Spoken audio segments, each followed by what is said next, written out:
ஒருத்தர் உங்களை பத்தி அவதூறு சொல்றதுனால அல்லாஹ் உங்களுக்கு தீயது கொடுக்க போறது இல்ல.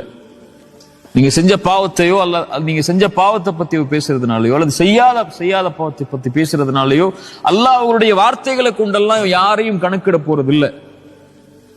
இவன் உன்னை பேசுறான் அதனால நீ ஏன் பேசுறான் இவன் சொல்லி அல்லாஹ் நாளைக்கு மறுமையில கூப்பிட்டு கேட்க போறது இல்ல. அவனுக்கு தெரியும் அது பாவமா அல்லது நீங்க ஏன் செஞ்சீங்க, எதுக்கு செஞ்சீங்க, அது செய்யலையான்னு சொல்லி அல்லாஹ் அதை பத்தி கேட்க போறது இல்ல. பல் ஹுவ கைருல் லக்கும், அது உங்களுக்கு தான் நலவு. ஏன் நலவு? அவங்க யாருன்னு நீங்க தெரிஞ்சுக்கலாம். மனிதர்கள் யாருன்னு நீங்க தெரிஞ்சுக்கலாம். எல்லா மனிதர்களும் உங்க பின்னாடி நலவு செய்யக்கூடியவங்க இல்ல, நலவு நினைக்கக்கூடியவங்க இல்ல மாஷா அல்லாஹ் பாதுகாத்தவர்களை தவிர. மனிதர்களுடைய இயல்பு அது. பல் ஹுவ கைருல் லக்கும், அது உங்களுக்கு புரிய வைக்கும் அல்லாஹ் யாருன்னு.